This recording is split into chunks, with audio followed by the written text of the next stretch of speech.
18वें अध्याय में मोक्ष संन्यास योग का वर्णन। दुख मित्येव यत्कर्म कायक्ले भयातये सकर्त्वा राजसं त्यागं नैत्याग फलं लभेत।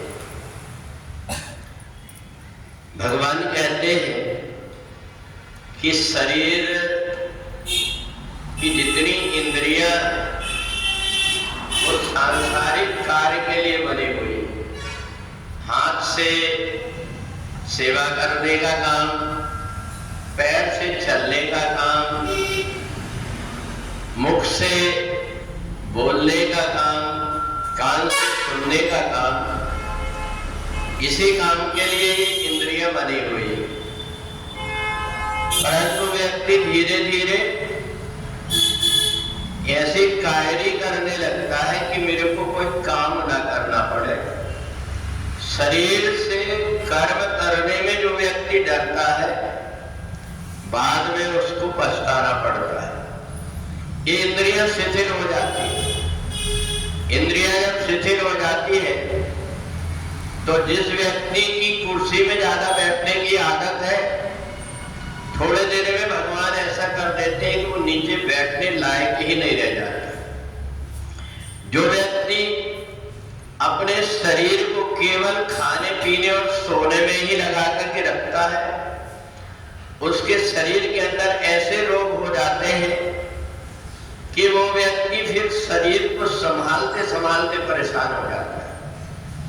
और इसलिए हमारी एक आदत हो गई है, काम हम नहीं करना चाहते, दूसरों को काम बताते हैं। दूसरा काम करे ये हम चाहते हैं, हम कोई काम ना करें ये चाहता है। बड़ा व्यक्ति छोटे को बताता है, छोटा और छोटे को बताता है। हर व्यक्ति जो कोई भी काम करता है वो बिगाड़ समझ करके इसलिए करता है, उसका करने का मन नहीं होता। परंतु जब वो इस शरीर को संसार के काम में लगा करके रखता है तो ये शरीर भी उसका सांस देते रहता है। फिर वो चाहे जितनी देर तक के बैठ करके ध्यान कर सकता है, पूजन कर सकता है। और यदि हम इस शरीर को आलसी बना करके रखेंगे तो सिवाय नींद के और कुछ नहीं आएगा।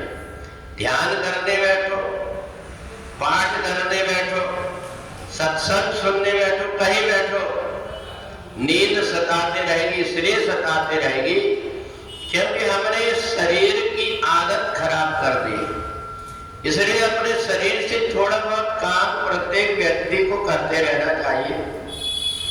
व्यक्ति बड़ा समझदार कब बनता है, जबकि अपने काम करने के लिए उसको सब समय मिल जाता है। अपने को चाय पीने की जरूरत है तो तुरंत कहाँ मिलेगी ढूंढ लेता है। अपने को खाना खाने की जरूरत रहती है तो तुरंत ढूंढ लेता है। परंतु दूसरा अगर कोई काम उसके सामने आया तो उसकी छाती फटने लगती है, उसको ऐसा लगने लगता है कहाँ से काम मुसीबत में पड़ गया।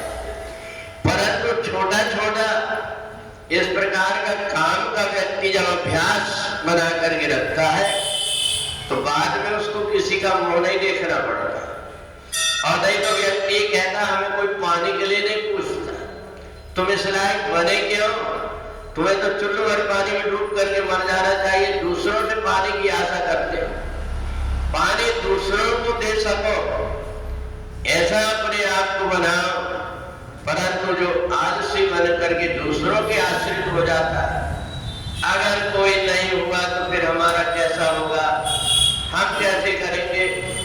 तो इसलिए ये सब वो व्यक्ति सोचता है जिसने अपने जीवन को सब प्रकार से आलसी बना करके रखा हुआ है। इसलिए भगवान कहते हैं वो शरीर में ही अटका रहता है, और जो शरीर में अटका रहेगा तो उसकी मुक्ति कहाँ से होगी।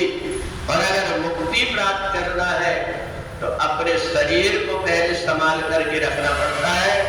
ये शरीर मंदिर है, इसको संभाल करके रखोगे तो इसके अंदर आध्यात्मिक वृत्ति आएगी, और यही आध्यात्मिक वृत्ति व्यक्ति को मुक्ति प्रदान करा देती है। बोले वृंदावन बिहारी लाल की।